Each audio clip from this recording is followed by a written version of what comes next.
الانامل يا ابو هاشم. ايوه. يا مال الشام يا الله يا مالي، طال المطار يا حلوة تعالي. يا مال الشام يا الله يا مالي، طال المطار يا حلوة تعالي. حاشي حاشي الله يرضى عليك. لا مو مشان شي، بس بدنا نشرب شاي. ماشي تكرم. خلي لي اياك يا ابو هاشم. تكرم يا ابو قاسم. تسلم لي الامل على الحلوه راسي ها. مثل واحلى الحورة. كاسة شاي. الله يسلم عمرك. والله باص لطيف يعني بهالشمسات حلوين عليك يا ابو احمد. اي والله خلي لي اياك الهي. على راسي يا ابو فهد.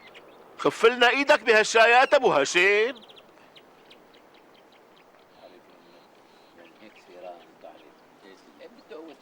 اهلين وسهلين بالشباب. اهلين وسهلين ابو اهلين هاشم. عمي فهد.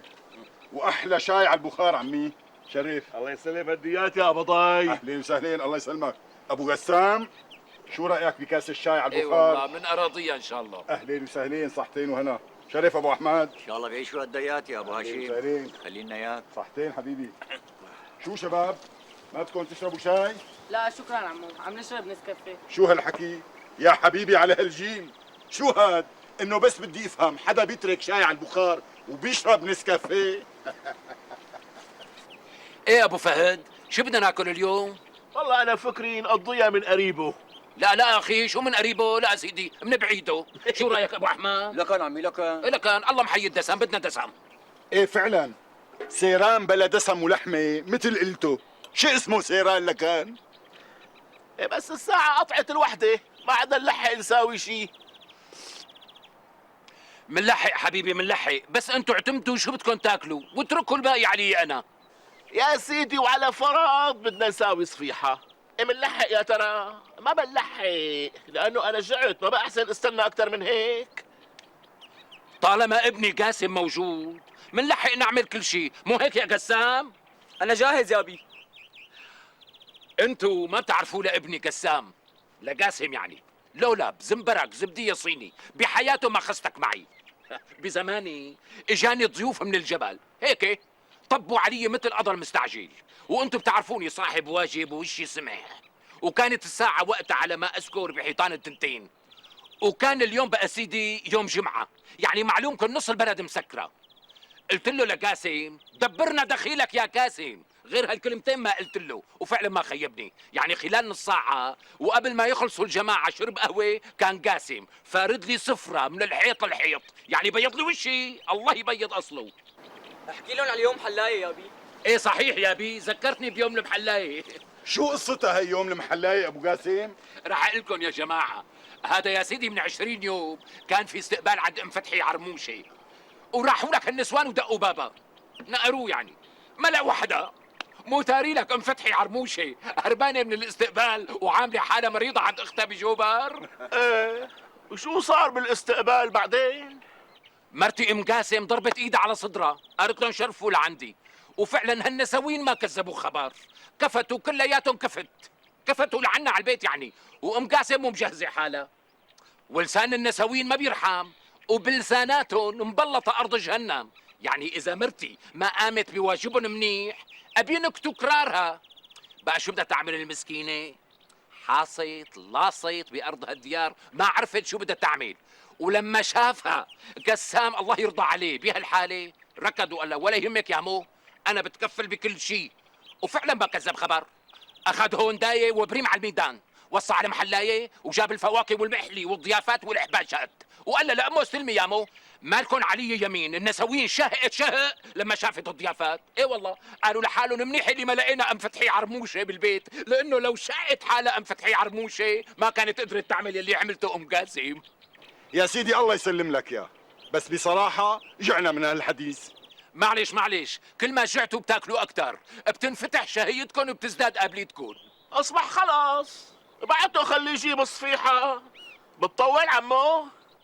2:30 بيكون هون مع الصفيحة وسط اللبن. قسام قوم يا بي قوم، خذ المسكليتة وتيسر. حاضر يا أبي. وينك عمو قاسم؟ تعال اقول لك قبل ما تروح تعال.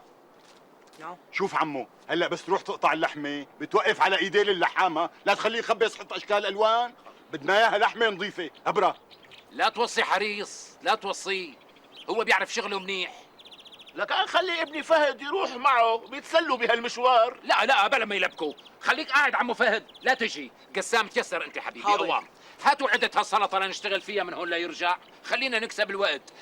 هلا عين الله عليه بيكون نط على البسكليت مثل النمر وطار فيها.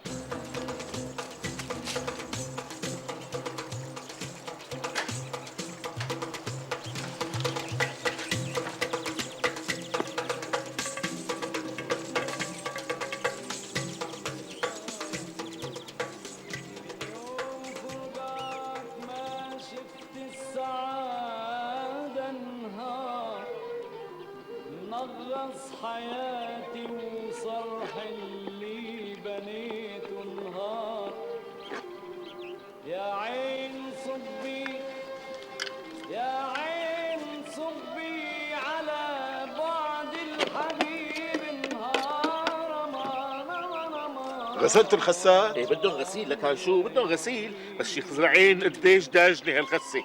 شوف هالخيارة انت هي ادجن. ايه والله. ما شاء الله كان.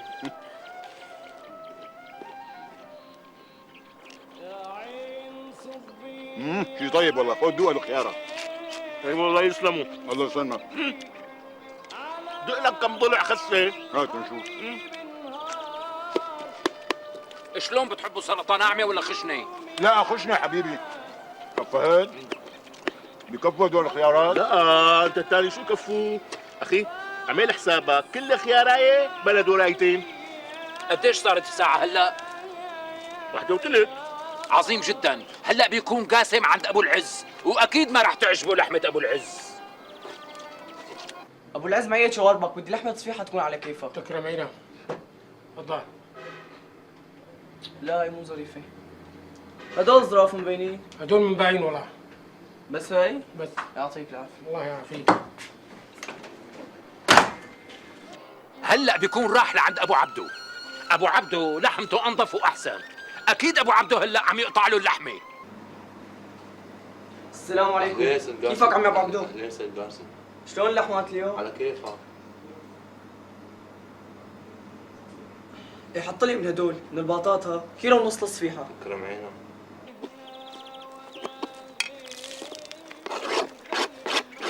ان شاء الله جايبين سماء معكم. ما حدا جايب سماء يا شباب؟ يا حبيبي عليكم. لك حدا بيجي على السيران بدون سماء؟ شلون بدنا نساوي السلطه؟ دبرها بلا سماء. هلا ما عادت تنبلع معه سلطة لصاحبك بدون سماء. يا ريت إلا لقاسم يجيب معه سماء. باعتبار ابنك قسام الله يسلمه فلهوي وحربوق وقد حاله، يا ترى بيجي بباله يجيب سماء لحاله؟ عم تتمسخر ابو هاشم؟ هلا بتشوفوا بعينكم شلون بيوصل على الوقت.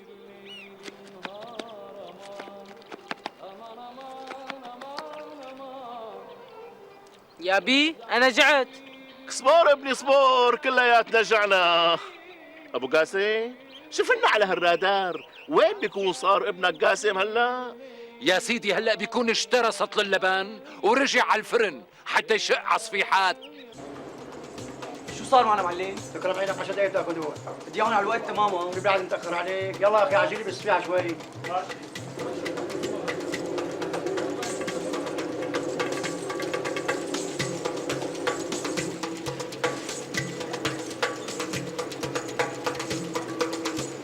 تفضل. شكرا. سواديات. تفضلوا شباب. خفونا هيك والله يخليكم.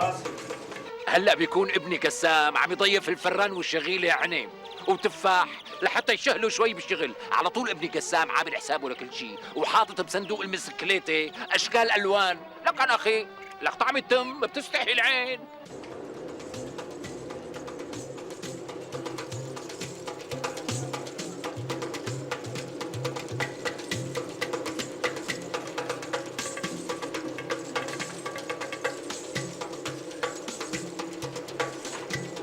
هلا بيكون فات بطريق مختصر بين الحارات لانه الطريق العام عجقه كتير. ابني قاسم بيعرف يستفيد من كل دقيقه من وقته.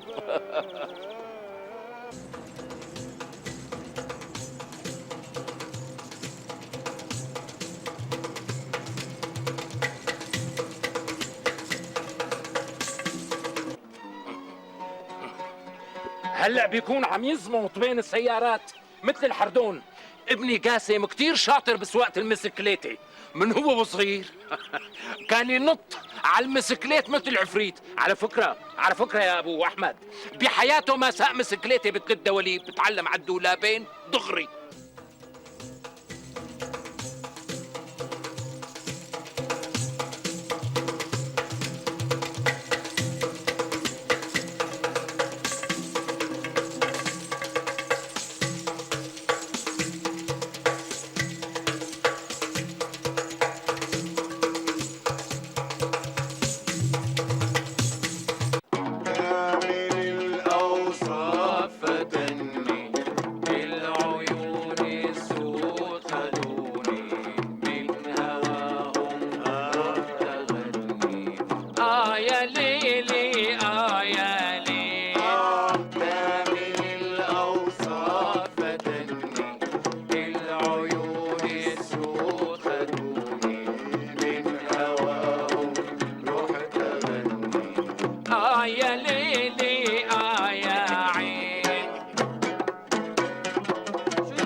قد ما كروعت نسكافيه فتحت قابليتك. تأخر الغدا ما هيك؟ يا سيدي هلأ الساعة معي 2:30 على التكة. يا قاسم، نعم يا أبي. ها شفتوا شلون وصل؟ إن شاء الله ما أكون تأخرت عليكم. الله يعطيك العافية يا ابني، فعلا بتبيض الوش. خذ ابو احمد سلقي مني لله. بسم الله. شايف الريحة ما احلاها؟ يا سلام يا سلام. بسم الله الرحمن الرحيم. يا سلام على هالصفيحات شو منتظمين. شلون بدنا نشرق اللبن؟ ان شاء الله مالك جايب معالي؟ ولا يهمك، اكيد هلا قاسم بيكون جايب معه معالق بلاستيك. ولو مو عيب عمو، وهي المعالق. شو هاد شو هاد؟ هلا صار لازم ندق على الخشب. إيه الله يسلمك يا رجال النبي. الله يخليك. وهي شوية سماق للي بيحب يرش.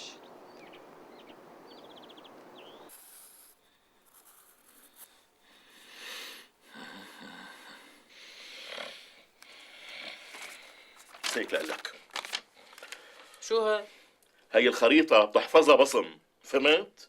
من هون ليوم الجمعة بدك تكون حافظها مثل اسمك، فهمان شو عم اقول لك؟ بس يعني خريطة شو هاي؟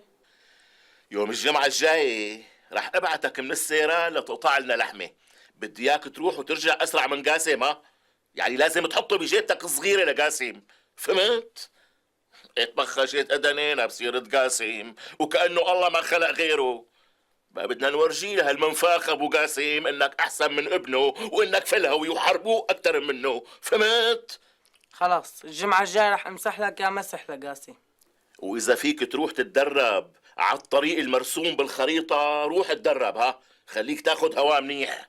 خلاص يا ابي هالجمعة ما رح اشتغل شي، رح اقضيها تدريب واستعداد نفسي وبدني. كتير عال هيك بدي اياك. لنشوف يا ابو قاسم، ابني ولا ابنك؟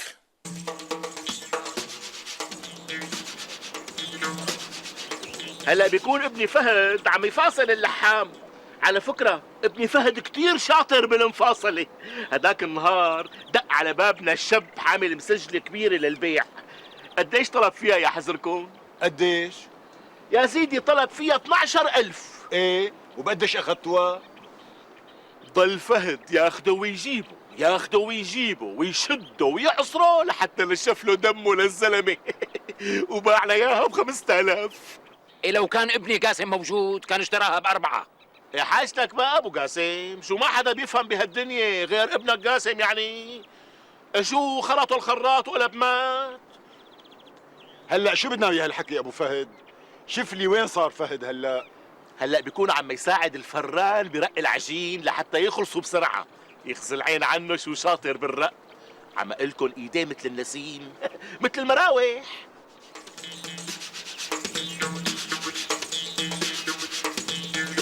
هلا بيكون فهد فات من باب البستان، صف البسكليت جنب الحورة وحمل هالغراض وصف اللبن وركض لهون. هلا بيكون صار على بعد 10 امتار مني. يا فهد. نعم يا ابي.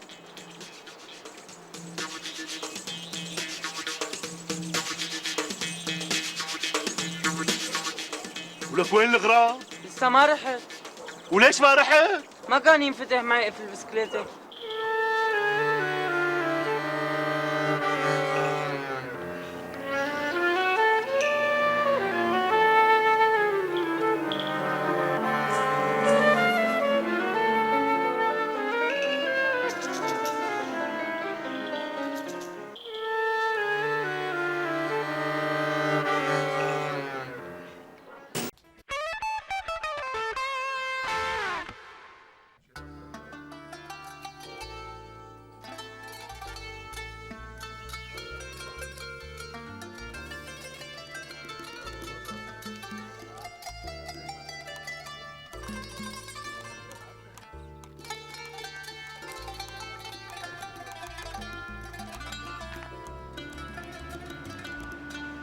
يلا شباب قوموا قوموا شباب بسرعة بسرعة استعداد.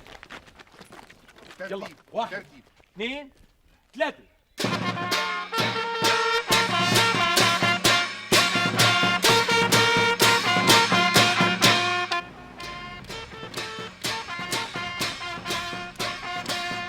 بس انت وياه بس.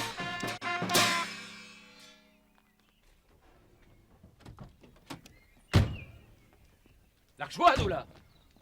شو الاستقبال المشرشح هاد؟ شو الاستقبال اللي عاملينه بس؟ فهمني. بعدين بكير ما وصلت للمزرعة لسه. خير سيدي، في شيء زعجكم لا سمح الله؟ لا ما على الوقاحة، وعم يسأل كمان. ولك أنا ما نبهت عليكم تستنوني؟ مزبوط سيدي، بس يعني هو ما قالنا عن تل البومة الغربية ولا تل البومة الشرقية، رحنا على تل البومة الغربية ما لقينا حدا. وانت صادق قلت لكم عن تل البومة الشرقية. لا سيدي ما قلت لنا. بلا قلت لكم. ولك خراس خراس. ما شاء الله عليكم انت وياه، ان شاء الله بومه تنعي على ابرك وابره. دحام امرك يا بيك. خدهم. يلا نمشي. سيدي شو أنا شو دخلني يا بيك؟ قسما بالله مظلوم يا بيك. خلاص ولك خلاص. انت مالك مظلوم، وتاني مره لما بعطيك امر لازم تنقله مزبوط، ويلي عجبه عجبه ويلي ما عجبه الله معه. ضرب يصد ما يرد، يروح يلاقي ضيعه ثانيه يعيش فيها، الباب بيطالع جمال.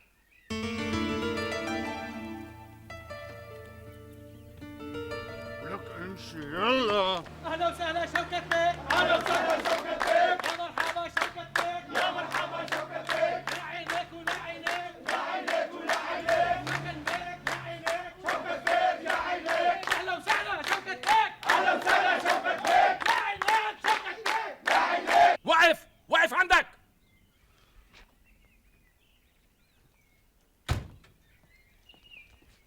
هات لشوف. هات سكين. منين جايبها هي؟ من المطبخ سيدي. ولك انا كم مره قلت لكم لا تستخدموا سكاكين اطول من 10 سنتي. فورا بتروحوا بتجيبوا كل السكاكين المخالفه من المطبخ، ما بتخلوا ولا سكين، مفهوم؟ مفهوم سيدي.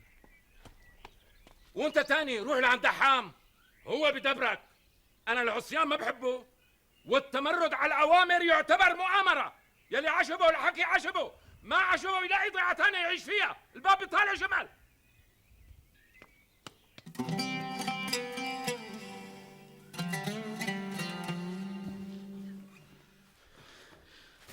شايف وجوهكم مخربطة؟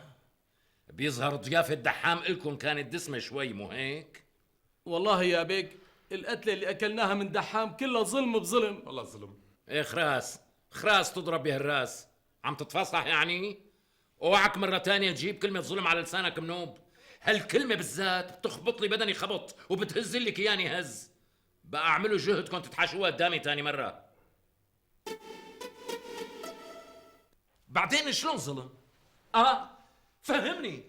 يعني بتلاقوها مناسبة ارجع من رحلة الصيد اللي كلها مخاطر واهوال وما لاقي حدا يستقبلني على ابواب الضيعة؟ قسما بالله استحيت بحالي وحسيت كأني لفاية مطرودة وراجعة لبيت اهلها. ولك العروس بيطلعوا بيلاقوا لا ابعد من هيك. بعدين كان ممكن ما ارجع من هالرحلة منوب، وببساطة كان ممكن يقرصني عقرب يجيب اجلي. بعيد الشر عن قلبك يا بيك. او كان ممكن تمشي على جسمي وانا نايم عرتيلة سامة تقصف عمري، لانه العرتيلة لا بتعرف لا شوكت ولا موكت، بس انتم بتعرفوا منو هذا شوكت. سلامة قلبك يا بيك، نحن اسفين. ماشي الحال. المهم هلا اسمعوني منيح، بكره بدي اعمل جولة مفاجئة اتفقد فيها شغل، واوعكم تقولوا لحدا. ها ما بدي حدا يضرب نوب. مفهوم؟ حاضر يا بيك. حاضر يا بيك.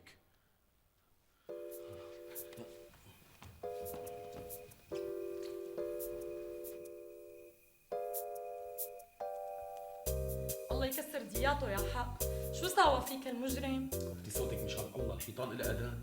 وليش بدي بطي صوتي بقى؟ يضرب هو والاستقبال تبعه، تقول فاتح القلعة مو هيك؟ وقال شو متقاويلي على بطتين ووزة وعامل لي حاله صياد، لك تضرب هالعيشة شو صايرة مغرى. ولك يا خول اولادنا صغار وبدنا نطعميهم، شو نساوي بحالنا؟ وين نروح يعني؟ ذاتي هذا اللي كاسر ايدنا ورجلنا، الاولاد. انا بس شغله بدي افهمها، يعني الناس عم تشتغل عنده مثل الحمير، بقى ليش البهادل والضرب؟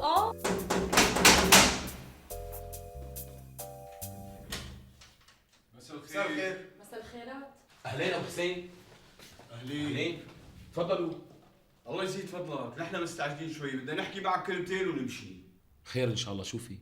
يا عباس، شوكة بيك صار له 5 اشهر ما قبضنا رواتبنا، ومعلومك نحن في عنا عيال بدنا طعمية ونصية، بقى منين بدنا نجيب مصاري منين؟ الله وكيلك ما عاد حدا دايرني قرش.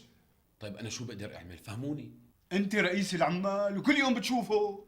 بقى احكي لنا معه الله يرضى عليك، بلكي بقى بنضب هاليومين. ايه والله ما عنا غير الله وانت دخيلك. شو بدنا نزور اليوم؟ البساتين يا بيك. وشو كمان؟ المجنة والمبقرة يا بيك. وشو كمان؟ الارانب يا بيك. يا سلام عليكم، حافظين درسكم مزبوط. سيدي بس قبل ما نروح في شغلة صغيرة بعد اذنك. شو هي؟ سيدي العمال اللي عند حضرتكم صار لهم 5 اشهر ما قبضوا ولا فرنك. ولك هلا وقت قبض ما قبض وانت تاني؟ مالك شايفني مشغول؟ بعدين شو قصتهم هدول؟ شو بدي اكل عليهم الاجره يعني؟ العمى شو ما بيفهموا؟ على كل حال بسيطة، المسا بتجيب لي اساميهم، ويلي ما بيعجبه الشغل عندي بهالطريقة باب المزرعة بيطالع جمل. نزعت لي صباحي، يلا ينزع صباحك انت وياه. يلا خلينا نتحرك هلا. تضرب انت والرواتب. رواتب هذا اللي شاطرين فيه، بس تقبضوا رواتب. يخرب بيتكم شو ما بتشبعوا. العمى.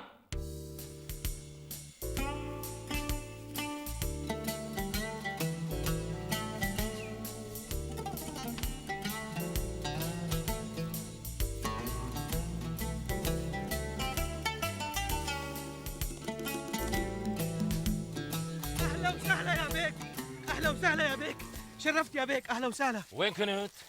امتى سيدي؟ هلا من سنة يعني؟ سيدي كنت عم بسي الارضيات هنيك والشجرات. كذاب، انت كذاب، كنت نايم. الله يسامحك يا بيك، ليك الارض مبلوله، تفضلوا اتفرجوا. يعني انا عم بكذب؟ معاذ الله يا بيك، محشوم بس. لو كان قلبك على التفاحات مثل ما عم تقول كان لازم تكون كل تفاحة قد البطيخة مو قد الفجلة. معكن حق سيدي، بس هي الشجرة بالذات تفاحة صغير شوي. ها، تفاحة صغير يعني مو الحق عليك انت؟ طيب بسيطة، وهالشجرة هديك ليش ما لها حاملة كتير؟ سيدي كانت هي حاملة، بس من كم يوم طلعت نسمة هواء قوية. طلعت نسمة هواء ولا عم تسرق التفاح من وراي وتبيعه؟ سيدي الله يطول عمرك، لا تسامحوني بتفاحة واحدة إذا أكلتها أو إذا أخذتها معي على البيت. اكتب عندك يا عباس، مخصوم الراتب 10%، 5 شهور. يا سيدي الله خلينا إياكم، أنا صار لي 5 شهور ما قبضت ولا فرنك. ها، لكن أنت من جماعة ال5 أشهر. شو عليه؟ بسيطة، اسمع مني هالكلمتين ولا وحطهم حلق بأذانك، يا بترضى بهالواقع يا أما الباب بيطالع جمل. شو قلت له؟ حاضر سيدي، أمركم مثل ما بتريدوا. برافو عليك، هيك بيعملوا الأوادم.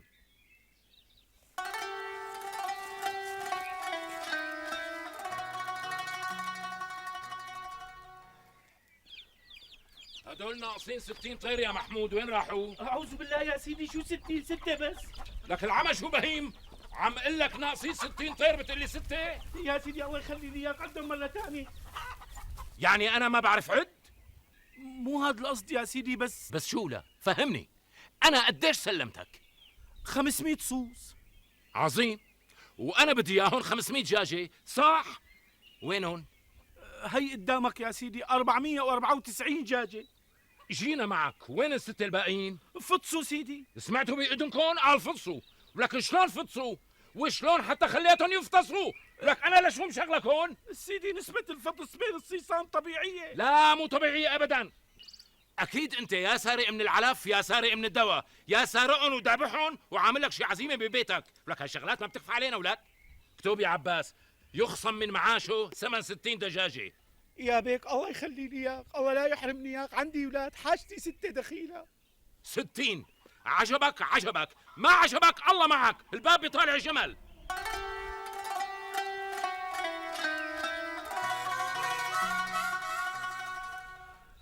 قديش حلبة البقرة الأسبوع الماضي؟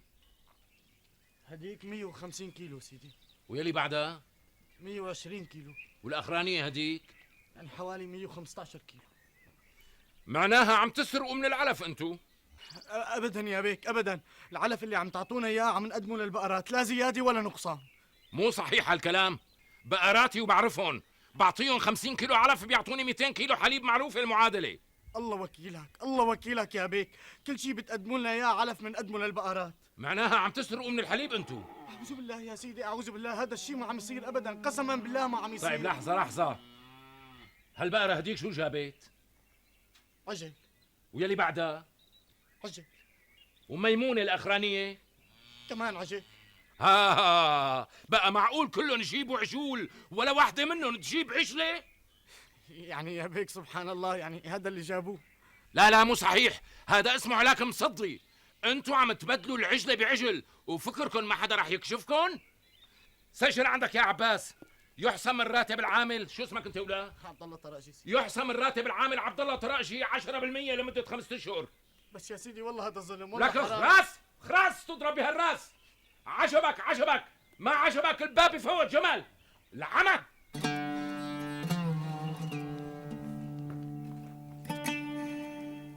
قولوا لك هول شباك.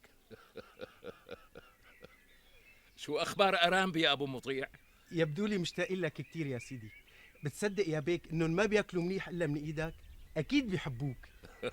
وانا بحبهم كمان يا اخي.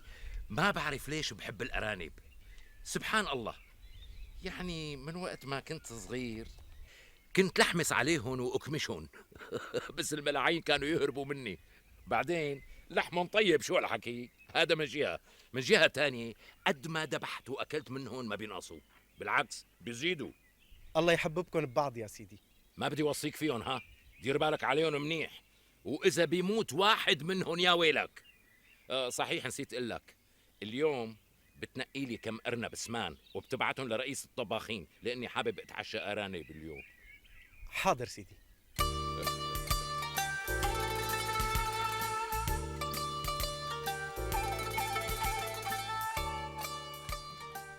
انا قديش باكل لحم بحياتي؟ باكل كثير، بس للصدق والامانه اطيب من لحم الارانب ما دقت ولا بحياتي رح ادوق. ان شاء الله مجاري الهنا يا سيدي. لا ومو بس الارنب طيب، والمرأة اطيب منه كمان. فعلا طيبة يا بيك. طيب شو الحكي؟ شو؟ صاصي. قصاص؟ شوفوا لي شو القصة عوام؟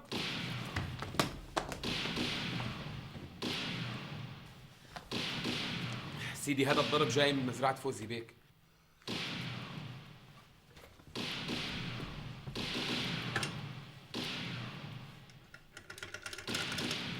الخط مقطوع. العمى شو القصة؟ سيدي شو القصة يا دحام؟ طمني. يا سيدي عصابة أبو جحفل عم بتهاجم مزرعة فوزي بيك، عم تسرق وتحرق وتنهب. العمى شو رجعهم لعنا هدول؟ سيدي عم بيقولوا هربوا من الحبس. سيدي نروح نساعده؟ لا ولا شو نساعده؟ نحن ما دخلنا، حوالينا ولا علينا، ينمحقوا ينفزروا ان شاء الله.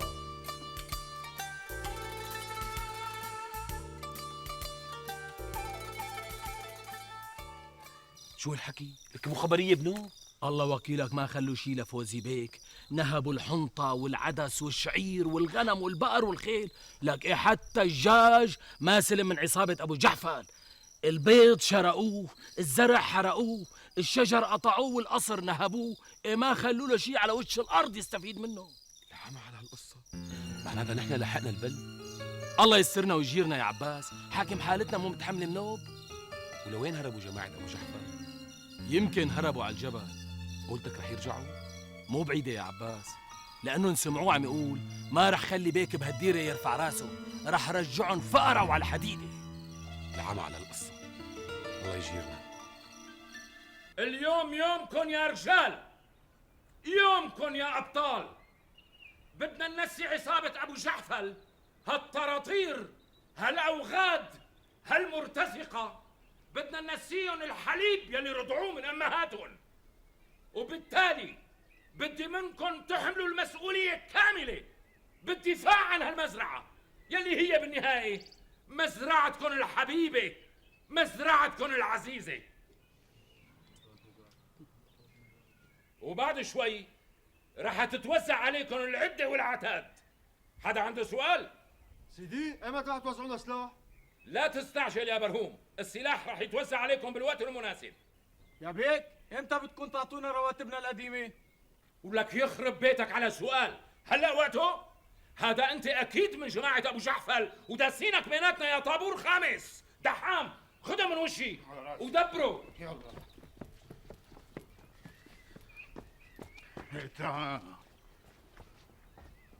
عباس، اديب، أمرك بيك. هلا بتروحوا بتطلعوا لي كلاب الحراسه الدبرمان وشانلو وبتطعموهم منيح وبتوزعوهم على داير المزرعه، وانا بنفسي رح اوزع سلاح على الناس. حاضر يا بيك. بسرعه ها، لانه ابو جحفل غدار وما بنعرف امتى رح يهاجمنا. بسرعه. حاضر. يلا يا شباب، يلا شباب على السريع. بسرعه يلا يلا شباب.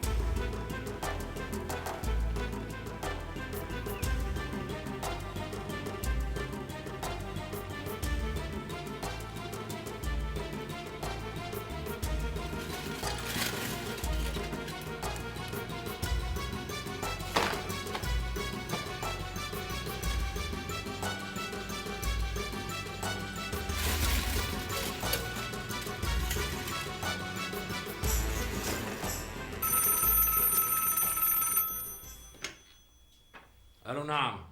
الو شوكة بيك، انا الشاويش جودة رئيس المخفر. اهلين حضرة الشاويش.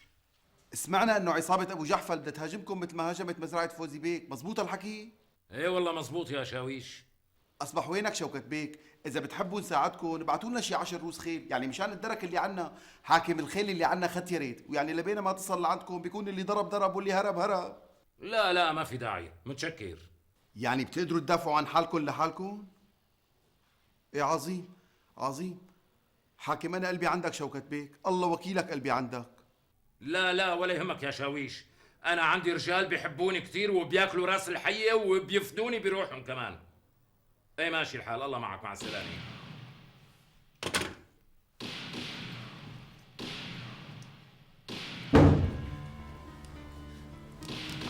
عصابة أبو جحفل هجمت يا بيك. العمى على الوقاحة، بعز النهار. بدنا سلاح بسرعة يا بيك. السلاح بالأبو. وين مفتاح؟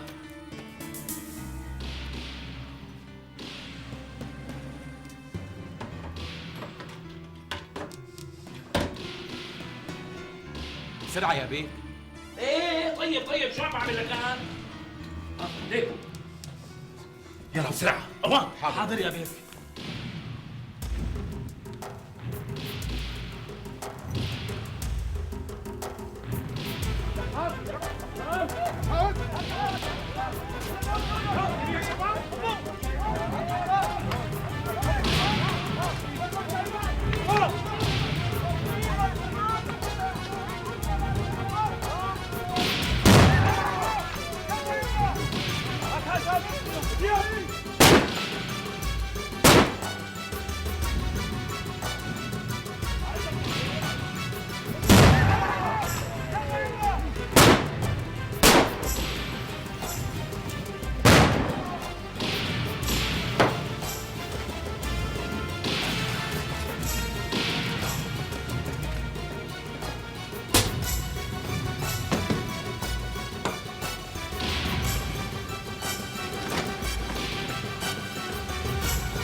شو وين رجالك يا بي؟ ما في حدا بهالمزرعة يدافع عنا؟ يمكن هربوا قليلين الأصل. هربوا. طبعا لأنه بعمره السجين ما دافع عن سجنه. ما راح أوصل حوينة الرصاصة فيه. هات من إيدك لليوم.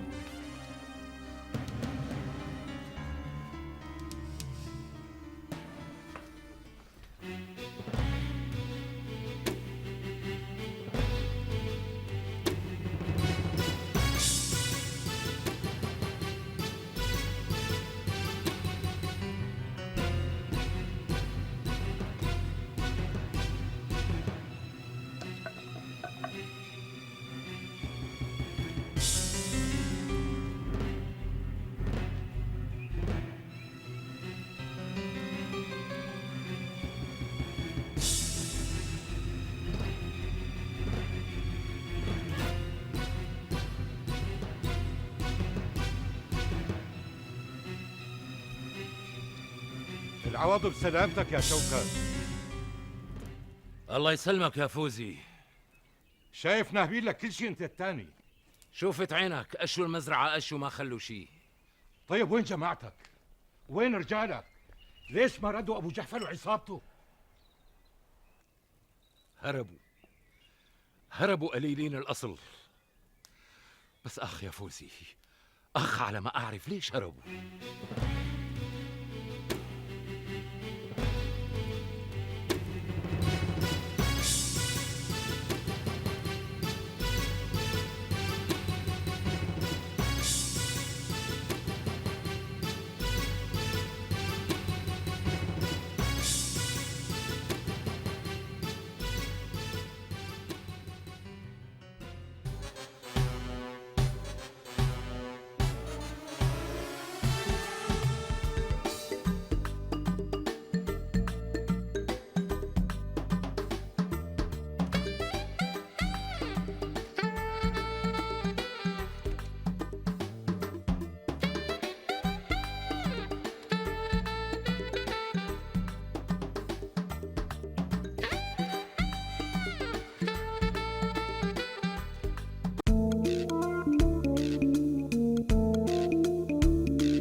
صار لي ما فتحت هالالبوم.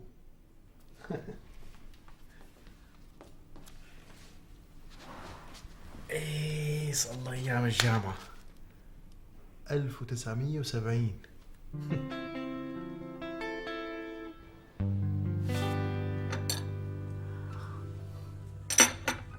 بس بدي افهم شلون صارت هي. لك بتصير، ليش حتى ما تصير؟ يعني انت من وجهة نظرك بتلاقيها معقولة؟ هلا بس بدي افهم، انت ليش مستغرب كل هالقد؟ الله وكيلك انا ما درست ولا كلمه، واصلا كتاب الماده كله على بعضه وماني مشتريته. ما كنت حاطه ببالي يعني انه اقدم الماده بالدوره الاولى، بس حضره جنابك اقنعتني وقلت لي فوتي وقدميها، ما بتعرفي شو بيصير معك يعني، بركي اجتك الاسئله سهله. هذا اللي صار معي، ولهالسبب فت وقدمت الماده. ايه ما اختلفنا على هالموضوع، بس معقولة انت اللي ما رضيتي تشتري الكتاب تنجحي بالمادة، وانا اللي نقلتك اياها حرف حرف ارسم فيها؟ وعم تضحكي كمان؟ ايه شو بعمل لك اذا الله بيحبني وحظي حلو؟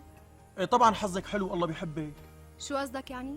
معلوم، لو ما كان حظك حلو والله بيحبك عن جد ما كنتي تعرفتي على شاب ظريف مثلي. بالله شو؟ قصدي انه انا اللي حظي اسود مثل الزفت. شو قصدك عصام؟ قصدي رسوبي انا بالمادة، وين راح فكرك لبعيد؟ ها ايوه، اذا هيك ماشي الحال قبلاني.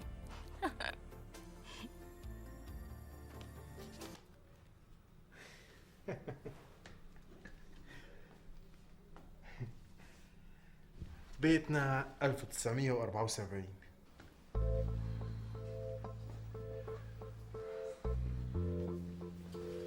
خلصوني يا مدام، شو اعتمدتوا؟ انا خلصت تركيب البداية وما بقى علي غير تركيب دوش الشطافة. بقى شو وين ركبوا، على اليمين ولا على اليسار؟ طول بالك طول بالك، ليش مسلتك محروقة؟ ما بدنا نعتمد بالاول؟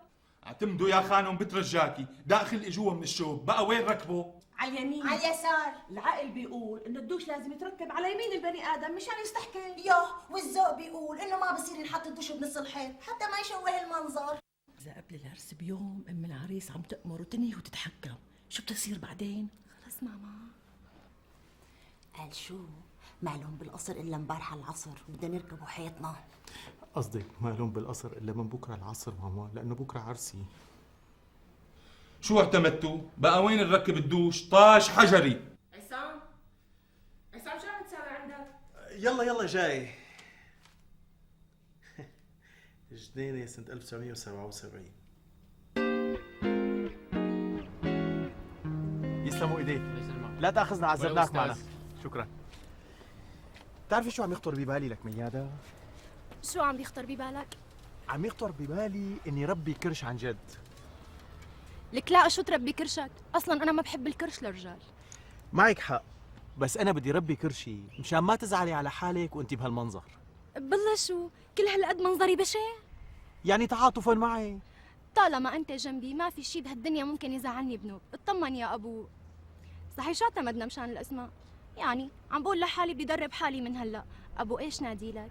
محسومة المسألة، ابو وليد على اسم ابي. هلا انت كتير واثق انه رح يجينا صبي؟ ليش في احلى من الصبي يا بنت الناس؟ إيه لا سيدي ما حذرت. هلا انا بتمنى من رب العالمين انه يبعث لنا بنوته حلوه واموره بتشبهني. يعني ما بتتمنى تجيب بنت بتشبهني؟ إيه أنا وحدة مدوختني السبع دوخات، بقى كيف إذا صاروا تنتين أتحورق؟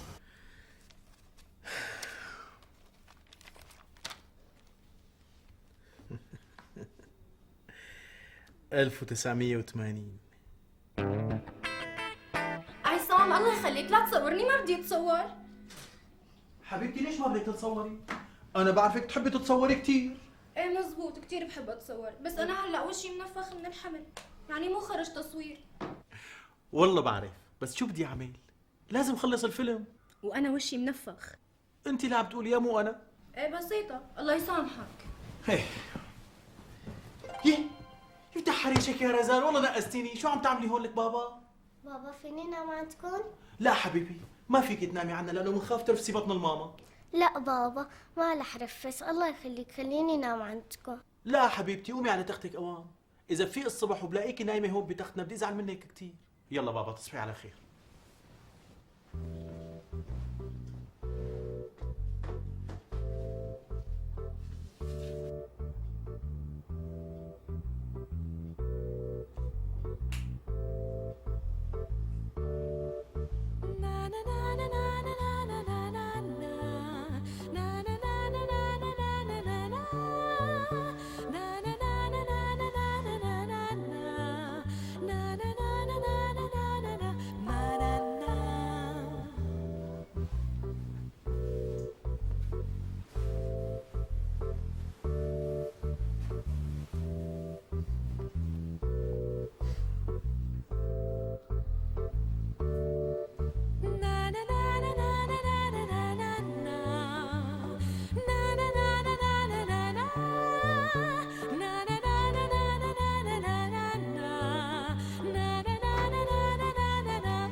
ماما حبيبتي ليش نايمة هون تقبشيني؟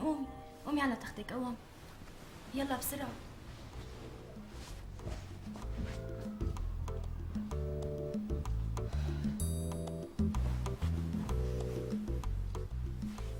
بابا شو يا بابا؟ قوم على تختك. شو هالحكي؟ إذا بكرة فقت ولقيتك بتختي بدي أزعل منك. إيه تعي لهون، قاعدة تزعل مني. إيه تعي نامي جنبي.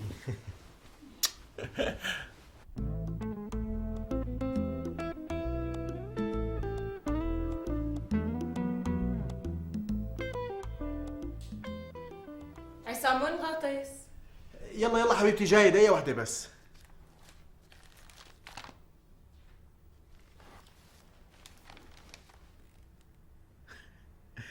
مدرسة رزان 1990.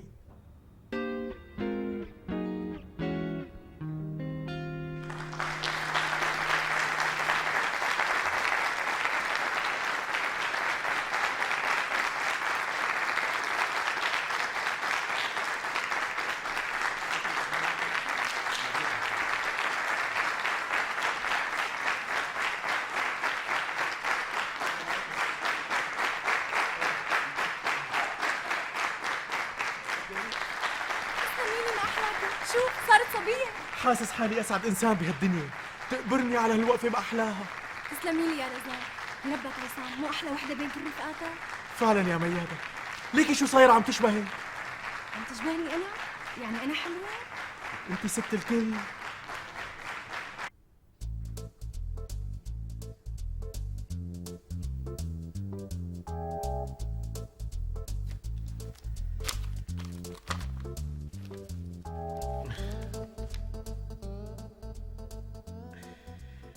صورتنا بالحمام سنة 1998.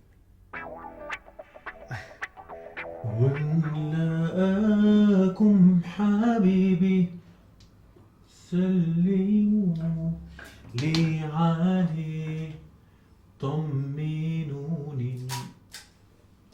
ان شاء الله نايمة سلفا. ينعم عليك يا روحي. بتعرف انه معك حق بحلق دقنك؟ ليش بقى؟ إيه لانه ابننا طلع بدقنه ما شاء الله. مزبوط، ابننا صار شب ولا كل الشباب، شب بيمزع العقل. شو بفهم يعني بتحبه اكثر مني؟ معقول تحكي هالحكي لك يا ميادة؟ ما بتعرفي انه انت قلبي وروحي وحياتي وعمري وعيوني. بابا بدي مفتاح السيارة. لشو بدك مفتاح السيارة؟ وين بدك تروح؟ ما بدي اروح لأرني، بس بدي اوصل اختي على المدرسة، راح عليها الاوتوكار. هلا انا ما قلت لك تحلق دقنك.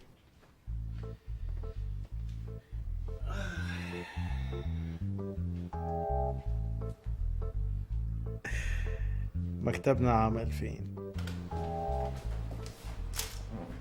الله يسامحك، ليش هيك صورتني؟ حدا بيصور الثاني غدر؟ صحيح غدر، بس بتطلع حلوة طبيعية يعني. طيب ليش صورتني؟ سمعت مرة بنتك عم تقول إنه مشتهية تكبر لك صورة وتعلقها ببيتها حتى يستهابك الصهر، وصدقني راح تطلع شبوبية بتاخد العقل. ولك أنا شبوبية هي اللي عم تحكي عنها؟ مالك شايف الشيب كيف غطى شعري وسكسوكتي؟ اوكي يا سيدي، كلنا بالهوا سوا.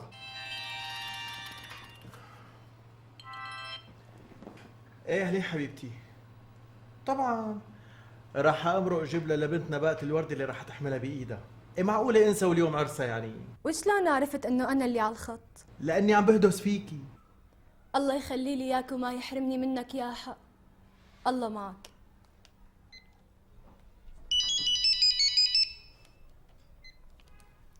ما تاكل هم، قبل شوي اتصلت بكاتب المحكمة واكدت عليه، معقولة انسى وعرس بنتنا اليوم؟ وكيف عرفتي انه انا اللي على الخط؟ إيه لاني عم بهدس فيك. ولك يسلم لي انا اللي عم يهدس فيه.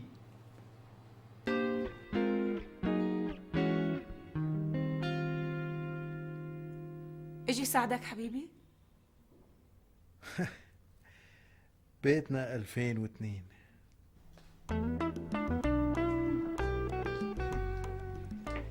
بتعرف ليش صورتك يا ابو وليد؟ لا والله ليش صورتيني ما بعرف. بدي ابعت الصورة لابننا على كندا. بدك الصراحة ام وليد، حاسس انه هالبيت فضي بعد ما تجوزت بنتنا وابننا وليد سافر على كندا. الصغيرة الله يسلمها شي بالمدرسة شي ملتهية بدراستها. ما بعرف شو صاير لي، كل ما بفكر بالموضوع بحس حالي متضايق، بحس انه في شي طابق على صدري. سلامتك حبيبي، سلامة قلبك ان شاء الله. وين غلطت عصام؟ والله شغلت اللي بالي، صار لي ساعة بندهلك. يا ستي وقع الألبوم من بين الكتب على الأرض، قلت لحالي هات لأتصفحه. اشتقت لهم مو هيك؟ بتحبهم أكتر مني؟ كيف بدي أحبهم أكتر منك؟ لك أنت روحي وعمري وحياتي وعيوني وقلبي، كنتي معبي علي كل حياتي. قلتك بيكونوا زعلانين مني؟ إيه لا ولو، ليش لحتى يزعلوا منك؟ إذا بيحبوك بيفرحوا لك، يعني هن شو بدهم أكتر من إنك تكون مبسوط؟ وأنا هيك كمان عم أقول لحالي، ولا شو رأيكم؟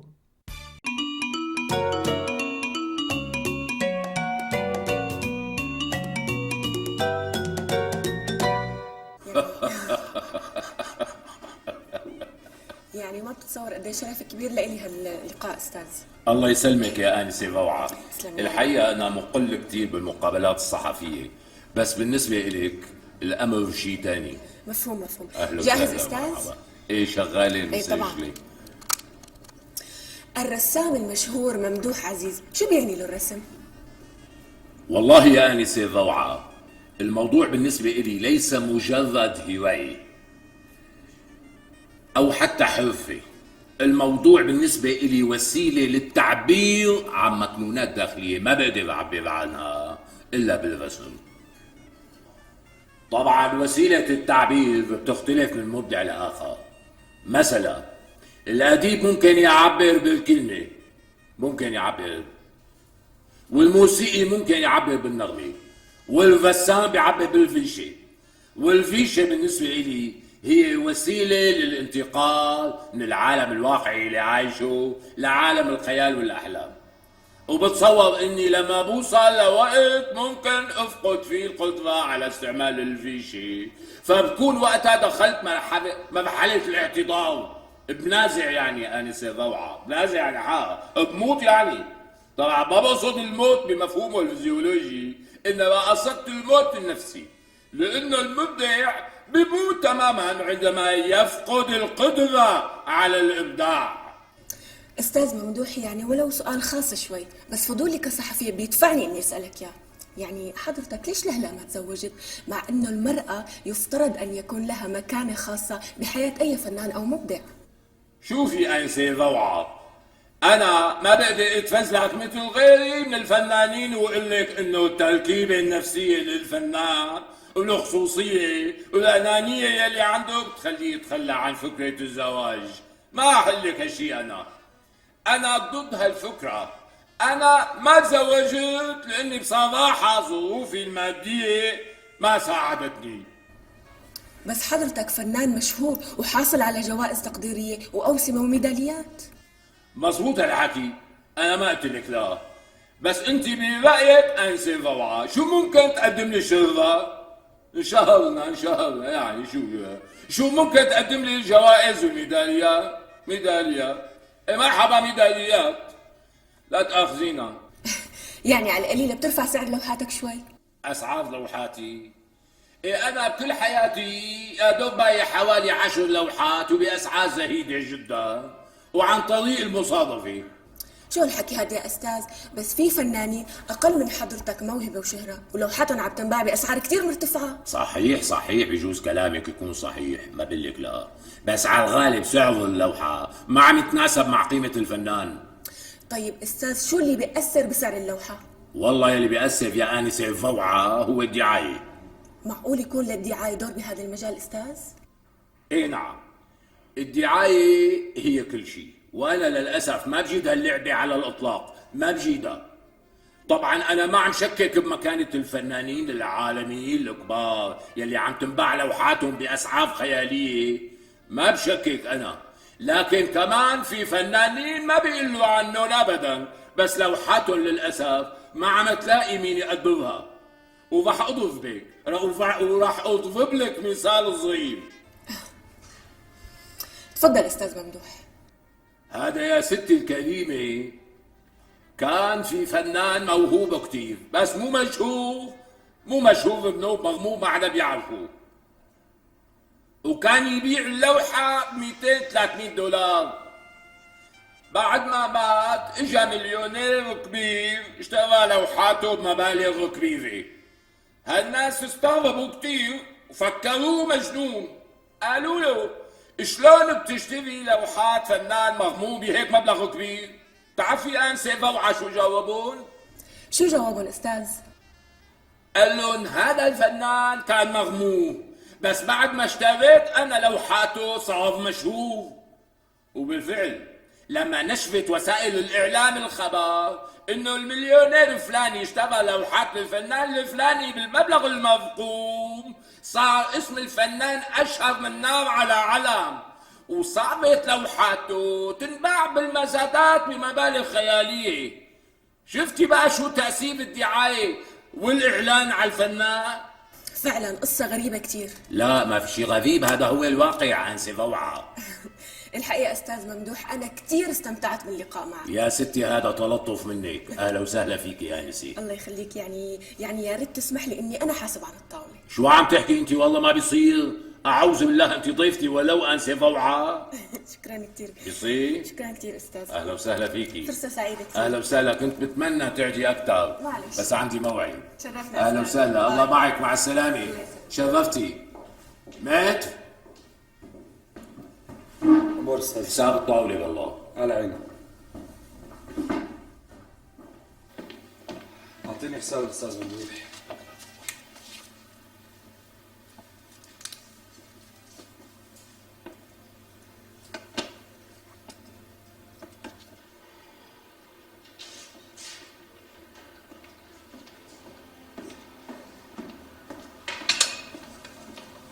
تفضل استاذ. يسلم وديات. قديش مبلغ الفاتورة؟ والله مالي حاطط نظاراتي. 2400 ليرة استاذ. 2400 ليرة. ايوه اوكي، اطلب لي فنجان قهوة لكان وسط لو سمحت. بأمرك استاذ.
يسلم ودياتك. اهلا وسهلا.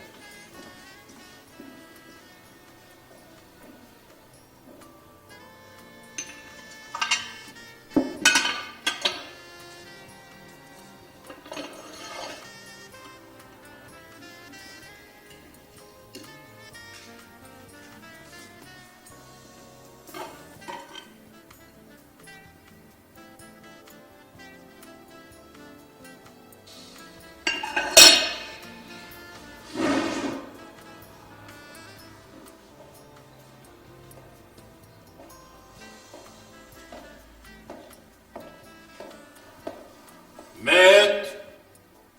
تركت لك 100 دولار بالصحن. شكرا استاذ. ما بدك لك مالي؟ لا معلش، الباقي لك. كتر خيرك استاذ، كتر خيرك. شو حسبك استاذ ممدوح؟ ترك لي 100 دولار بالصحن. اوف، ومن امتى كان الكريم كل هالقد؟ شو بيعرفني؟ بس الباقي إلي لحالي، هو هيك قالها. إيه لا حبيبي، ما حذرت، البخشيش مثل العادة بيتوزع الكل، روح جيب ال 100 دولار وتعال. حاضر.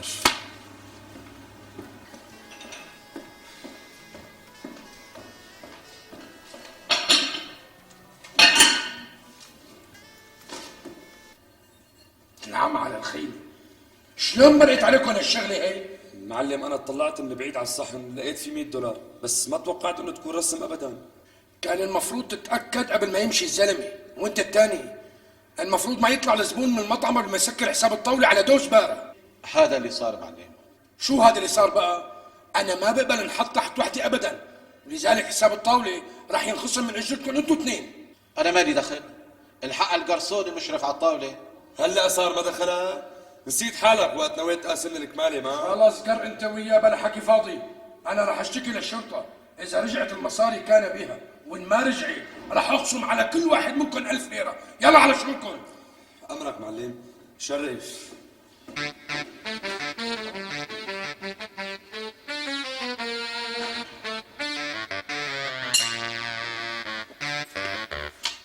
أنا قديش شفت نصابين ومحتالين بيهربوا من مطاعم، بس مثل طريقة هالزلمة لا شفت ولا عيني رأيت. بالفعل، حتى أنا صار لي بالمصلحة 30 سنة ما مر علي هيك شيء. على كل حال ولا يهمك، هلا خلال ربع ساعة بيكون عندي هون بالمخفر وبتاخد حقك على دوز بارة. بس انت متأكد انه ساكن هون بالمنطقة؟ هيك قالوا لي. ماشي. يا سعيد. نعم سيدي. تاخذ اثنين من الشباب بتروح لعند مختار الحارة وتسأل عن عنوان الرسام ممدوح عزيز. وبنرجع لهون سيدي؟ لا، بتروح على بيته وبتجيب لي اياه لهون. خلال ربع ساعة لازم يكون مزروع عندي هون بالمكتب. امرك سيدي.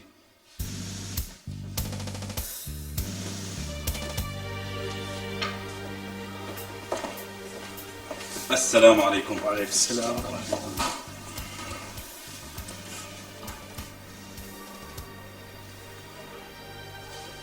والله مو هون بيت الرسام ممدوح عزيز؟ بلا يا اخي، شو بدك منه؟ يعني ممكن تفوت تناديله؟ والله صعب شوي. وليش صعب بقى؟ لانه المذكور كان عمي الله يرحمه، واليوم الصبح اعطاكم عمره وبعد شوي تمسيت. لا حول ولا قوة الا بالله. العوض بسلامتكم اخي، ولا تواخذونا. بلا مؤاخذة يا اخي، شو بدكم منه؟ ما في شيء والله محرز، رئيس المخفر كان طالبه. هذا امبارح المرحوم كان عم يتغدى بمطعم الازهار، وبدل ما يدفع الفاتورة رسم مصاري على الصحن ومشي. العوض بسلامتكم. يسلمك يا الله يرحمك يا عمي، شو كان دمك خفيف. اكيد سيدي. اسمع، عوضك بالجنة يا استاذ. يا سيدي الله يرحمه ويسامحه، اصلا الشغله كلها على بعضها مو محرزه. شوف يا اخ، اذا بتحب تشتكي على الورثة نعمل لك محضر قانوني، ما عندنا اي مانع. لا ما في داعي. يلا لا تواخذونا، ازعجناكم. الله معك. يا اهلا وسهلا. شكرا. ما بدك الصحن؟ طبعا بدي اخده وخليه عندي للذكرى. نراكم بالخير. الله معك. مع السلامة.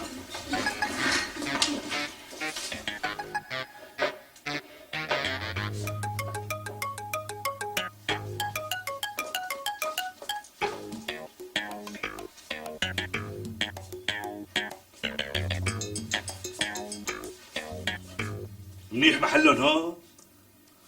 يعني هلا ما طلع لك من ورثة عمك غير هالكم كركوبة؟ هلا اللوحات صار اسمهم كراكيب. بعدين شو هالورثة المهمة اللي عم تحكي عنها؟ كلهم كم غرض صغير. بعرف، صحيح حكيك، بس على القليلة كان في براد 18 قدم، كان في تلفزيون 20 بوصة، اي والله كان اجى بوقته. ما بقلك لا، بس اخي عامر حط عينه على هالغرضين، انا ما حبيت احكي فيهم فاخذت اللوحات. اصلا انت طول عمرك بتستحي من خيالك، دخلك اخوك ليش ما استحى لما اخذ البراد والتلفزيون واعطاك هالكراكيب؟ هلا رح تعملي لي هالورثة قصة وسيرة؟ اي والله اللي بيسمعك عم تحكي هالحكي بفكرنا ورتانين اوناسيس، مو الرسام الاندبوري ممدوح عزيز. روح عنا ياه، الحق علي اللي عم بحكي مشان مصلحتك، تاري كلمة الحق بتزعج هالايام.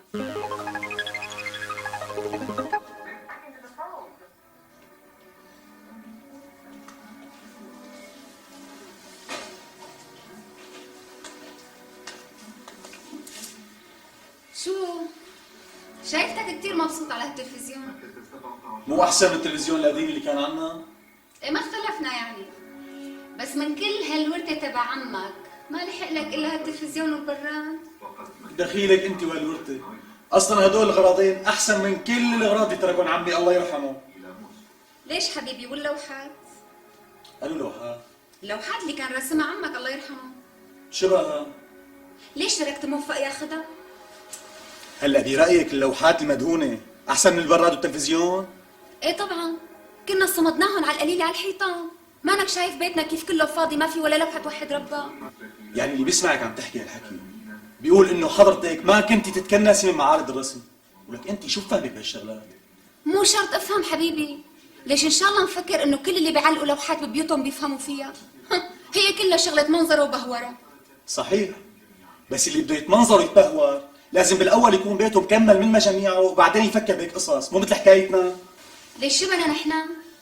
لك يا عيني بيتنا ناقص اكثر من 20 غرض، بدك يانا اخر طب الكل نعلق لوحات على الحيطان؟ إيه هذا اللي كان ناقص والله. لك يا عامر صدقني انا عم بحكي مشان مصلحتك. معلش عيني ريحي حالك، مصلحتي بعرفها منيح انا، نسيني. خلي لك اياها هون ونقلب على برنامج الحيوانات. يا استاذ يا استاذ، شو دور فايت؟ فايت لجوا على البابنا. ايه بس وقت المراجعات انتهى. ايه بس انا ماني فايت مراجعه، انا فايت زياره لعند الموظف. اي اهلا وسهلا فيك، ممكن اعرف مين هالموظف؟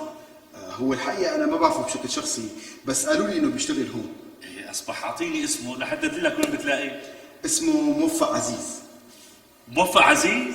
انت متاكد؟ طبعا. طيب شو بدك منه؟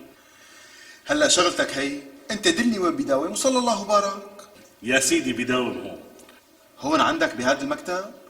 ايه نعم، انا موفق عزيز. تشرفنا. انا عادل عديل، صاحب محل لوحات وتحف. اهلا وسهلا فيك، تفضل شو بقدر اخدمك؟ قبل كل شيء، مو حضرتك ابن اخونا الفنان المرحوم ممدوح عزيز؟ اي نعم، انا ابن اخوه. معناتها وصلت. شوف اخي، الموضوع باختصار انه بعد وفاة المرحوم صارت لوحاته مطلوبة شوي بالسوق زيادة عن الاول.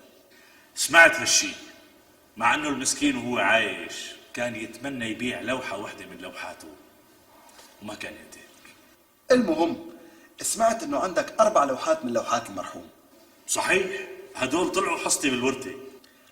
طيب يا ترى عم تفكر تبيعهم؟ بصراحة ما فكرت ببيعهم. شوف اخي، اذا ناوي تبيع انا بشتريهم منك وبكارمك بالسعر مزبوط. يعني شو بيسووا تقريبا؟ ما فيني احكي قبل ما اشوف اللوحات. طيب شرف معي على البيت لحتى افرجيك اياه. هلا؟ طبعا، دق الحديد وهو حامي. طيب انت ما عندك دوام؟ بلا عندي دوام، بس انا هون مراقب دوام، وبالنسبة لدوامي ما في مين يراقبه.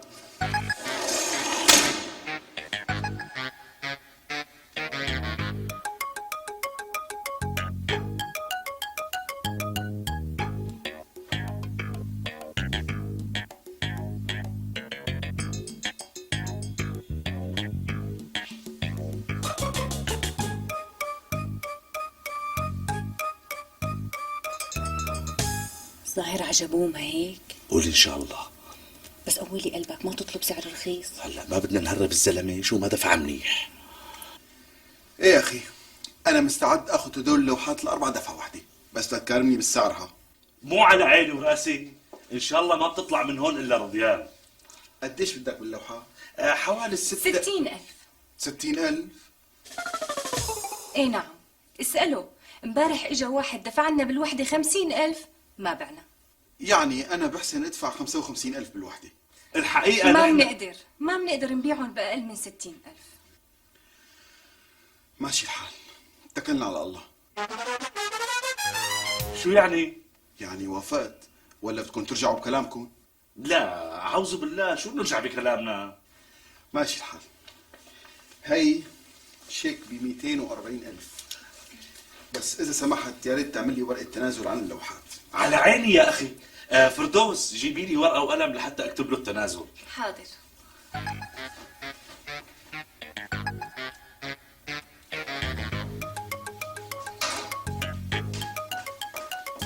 عامر يا عامر، شو بدك؟ ليش عم تعيطي؟ دريت شو صار؟ خير، شو في؟ اخوك موفق باع اللوحات. أنو لوحات؟ لوحات المرحوم عمك شبنا. شو يعني؟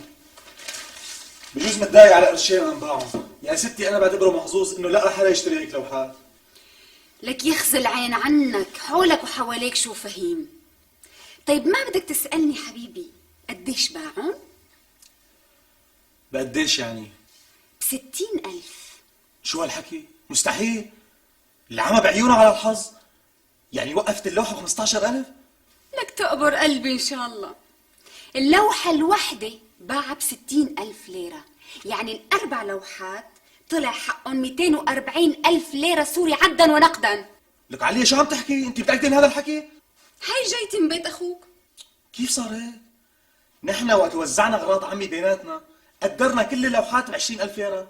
لك دخيلك انت وتقديراتك الجهنمية اللي فتقتنا فيها. قال لحق لي البراد والتلفزيون وترك 240,000 ليرة. لك حرام كنا ناخذ هاللوحات ونتنعم فيهم نحن. يا عليا، المرحوم وقت كان عايش كان يبيع اللوحة ب5-6,000 بالكتير إذا باع. شلون نط السعر ل60,000؟ ما عم بفهم. هلا لا بتحجج حجج بلا طعمة.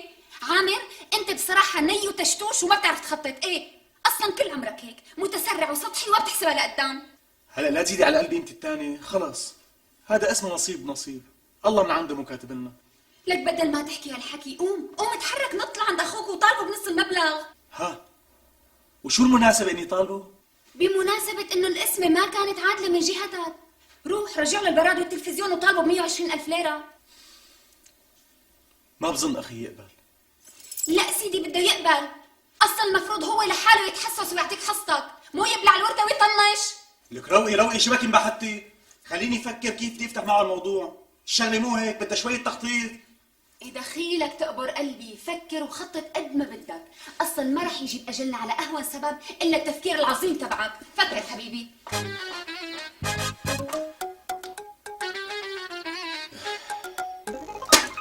شفت شلون؟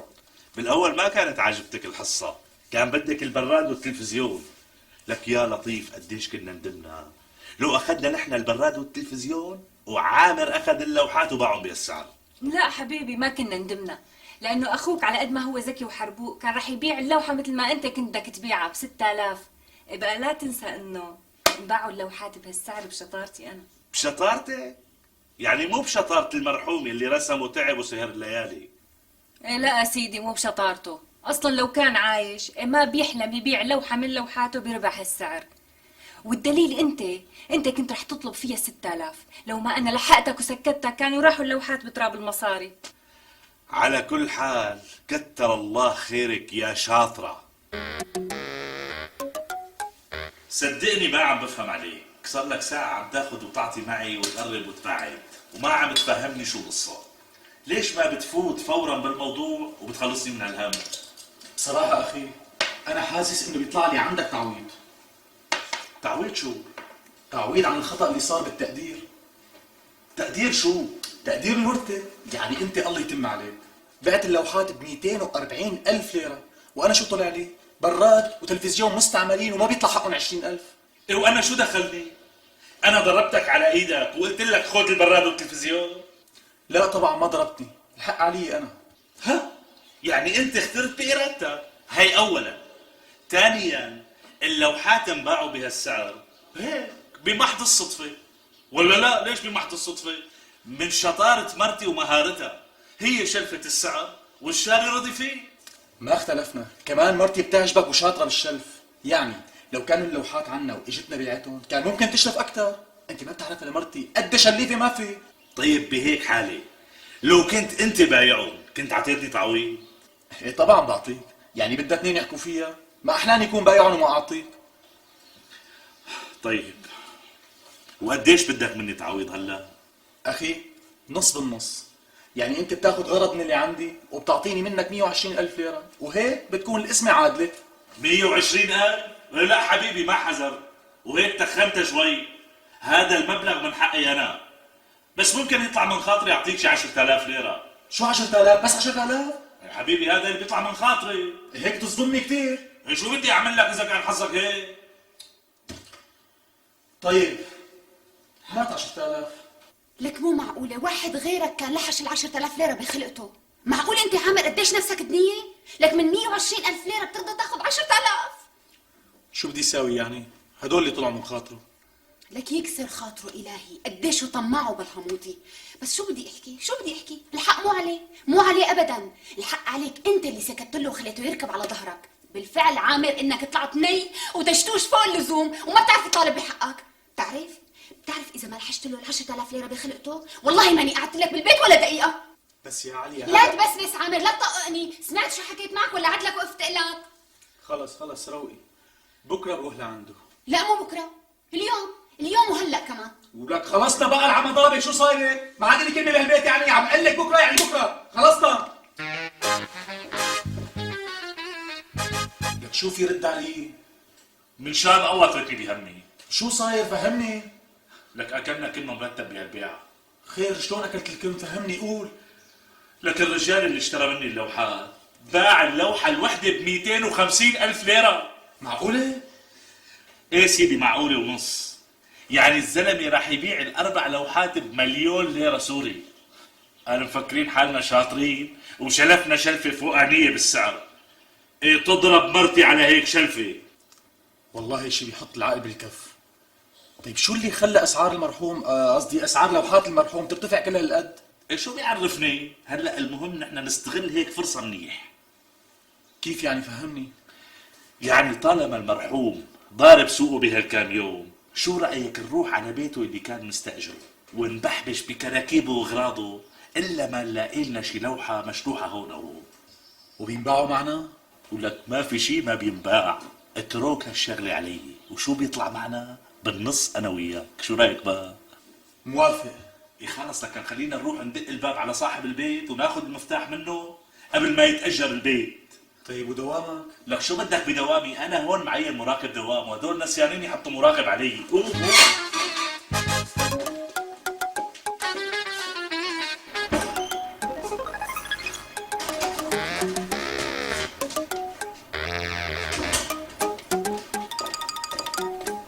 لا تاكل لقطاتهم. يا سيدي منيح اللي اقتنع معنا صاحب البيت واعطانا المفتاح. هلا ليش انت كنت شاكك انه ما اقدر انعه؟ هلا لا تخلينا نضيع وقت، خلينا نجرد هالبيت جرد وشو ما طلع معنا منيح. انت فوت على هالغرفة وانا رح اروح على الغرفة الثانية.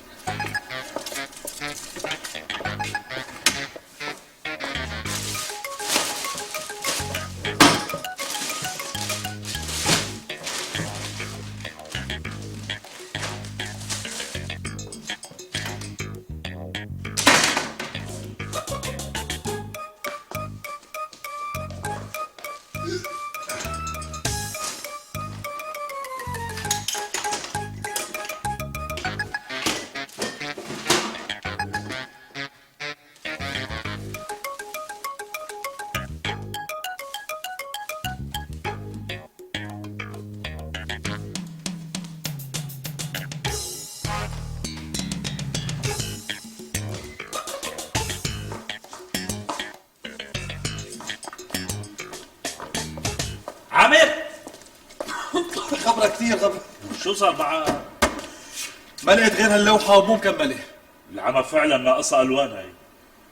طيب شو رأيك نحن نكملها؟ لك شو جنيت انت؟ بتعرف اذا منلونها ما بتنباع معنا بليرتين؟ خلينا نروح نجرب نبيعها على وضع الراهي. طيب وانت شو لقيت؟ شوية اوراق مخربش عليها عمك الله يرحمه. وقولك خربشت عمك بتنباع؟ ما نحاول نبيعها، شو خسرانين يعني؟ وين رح ندور كمان؟ مندور على السقيفة. السقيفة فاضية. شو عرفك انت؟ وقت اللي عملنا القسمة طلعت دورت ما لقيت فيها شيء. لكن خلينا نمشي. كفاها الله اليوم، تعبنا كثير. شرف. شرف. يا سيدي هي 100 وهي 50,000. ايه بس مو قليل 150,000. 150 قليل؟ شو بنا استاذ موفق؟ إيه لا تنسى انك بعت اللوحة الوحدة ب 250,000 ليرة. هدين غير وضع، هدينك لوحات كاملة، بس هي اللوحة ناقصة، مشان هيك حسبت لكم اياها ب100. طيب الله يخليك، الله يوفقك، اعطينا شي 100,000 حق هالدفتر. يا استاذ موفق، انا الدفتر حسبت لكم اياه ب50، وبصراحة هذا بجوز ما لاقي له راغب، فمشان هيك انا اخذته منكم لانكم صرتوا زباين المحل. هلا معقول الشخبرة تبع الفنان ممدوح عزيز حقها 50,000 ليرة بس؟ والله اذا مو عاجبكم السعر اعرضوه على شر غيري، انا عم بعطيكم سعر ما بتاخذوا مثله بكل السوق وربي يشهد. لا اخي لا، موافقين ان شاء الله مبروكين عليك. الله يبارك فيكم، واذا طلع معكم شيء ثاني من مخلفات المرحوم انا مستعد اشتري. ماشي الحال، بس حضرتك عم تجور علينا كثير ها، لانه كل هالشغله ما جابت همها. يا سيدي بنعوض لكم اياها مره ثانيه ان شاء الله. طيب ماشي الحال، يعطيك العافيه. الله يعافيك. شكرا. الله معكم. ما مريت معكم على اساسها بتتعبوا كثير. ايه الله يرحمك يا ممدوح عزيز. انت ليش لحتى تاخذ اخوك؟ ليكو شاركك النص؟ لا تجننيني، شو بدي اعمل يعني؟ مالك شايفتي كيف عم ينق؟ لك ينق ليشبع، انت ليش تاخده؟ ماشي الحال، هذا اللي صار. يعني ما كفى لأخوك 240,000 ليرة اللي لهطهم، كمان قسمك على هالمبلغ؟ يا عليا انا واخي متفقين من الاساس النص بالنص، فهمي بقى. إيه لا تواخذني تقبرني، هلا فهمت. خليك ماشي ورا اخوك لشوف لوين بده يودينا. شفت انك ني وتشتوش ومين من كان بيصوتي حيطك؟ وبتتذكر وقت كنا واقفين بالعزا واجى الشرطي وسأل عنه؟ لك ايه وقتها شو قال انه عمك راسم على صحن فاضي $100 لانه ما كان معه يدفع بالمطعم. والله صحيح. العمى شلون راحت من بالنا هالشغله؟ يعني قولك هذا الصحن بينباع؟ اذا دفتر الخربشه تبعهم باع، هيك لوحه فنيه ما بتنباع.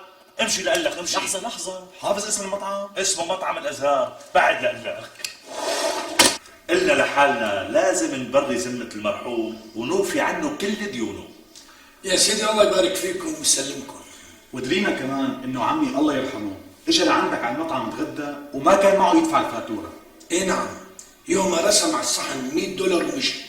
الله يرحمك يا عمي. يا لطيف قديش كان له لهفات. تعيش. وقديش كانت الفاتورة يا ترى؟ على ما اذكر 2000 ليرة. على عيني. تفضل. هي 2500 والله يخليك سامحه للمرحوم. يا سيدي انا سامحته من يوم اللي دريت انه توفى. والله يبارك فيكم لانه فعلا تذكرته هيك شغله. ايه الدنيا لسه بخير. طبعا، وبيقول المثل ان خليت خربت. صحيح. وقلنا عندك طلب بسيط شوي، يا ريت ما تخجلنا فيه. طلبكم على عيني وراسي. جايين ناخذ الصحن من عندك، نوع من الذكرى يعني. ولو اني كنت حابب احتفظ بالصحن بس تكرم بيضل المرحوم عنكم. عن اذنكم لحظه.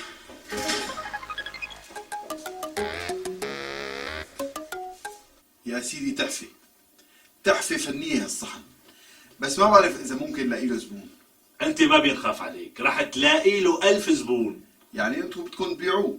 إيه طبعا بدنا نبيعه. وقديش بدكم فيه؟ أنت قديش بتدفع؟ مرحبا. أهلا. كلمة واحدة 100,000. لا عمي، هيك ما بتوفي معنا بنوب. هات الصحن إذا بتريد. طولوا بالكم خلينا نتفاهم. أخي نرفعهم كمان 50. أنا أقل من 400,000 ليرة سوري مستحيل بيع. إيه لا، كترتوا علينا كتير. الصحن ما بيسوى هيك شي بنوب. لا حبيبي، في كتير غيرك مستعدين يدفعوا هالمبلغ. أخي آخر كلمة أنا بدفع فيه 200,000، 100 إلك و100 للأخ، وغير هيك ما عندي حكي نهائيا. 400,000 ليرة ما بينقصوا ولا مليم. فكر بالموضوع منيح واتصل فيني قبل ما أتصرف فيه.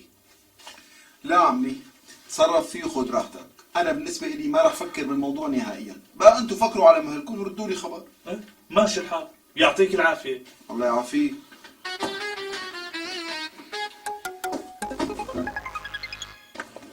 لحظة، خلينا نتفاهم. على شو بدنا نتفاهم؟ ليش ما قبلت بال200,000؟ يا حبيبي اتركه، لسه رح يدفع أكثر من هيك. لا ما رح يدفع أكثر من هيك. أخي إن شاء الله عمره ما يدفع، اتركه للصحن، أنا ما أنا مستعجلين على بيعته. بالله أنا مستعجل ولازمني مصاري، والمبلغ اللي دفعه بيناسبني. الله يخليك يا عامر، اتركها لهالشغلة علي ولا تتدخل فيها، وبلا لك وجعة هالقلب. شلون يعني ما أتدخل؟ أنا شريكك بالنص وإلي كلمة مثلي مثلك. شريكي وقت القبض بس موضوع البيع والشراء هي شغلة مو شغلتك. لا حبيبي شغلتي ونص، وهلا بدي بيع الصحن. هلا لا تتنح وتيبس راسك، اتركني اشتغل على مهلي. لا انت لا تعمل لي فيها ابو علي وتسوق فيها، مو كل مره تسلم الجره.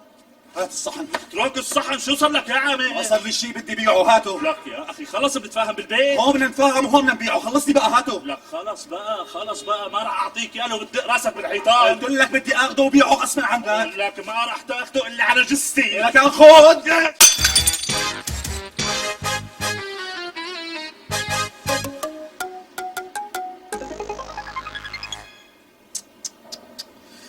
لك يا خسارة الفن لما بيوقع بين ايدين ناس من امثالكم.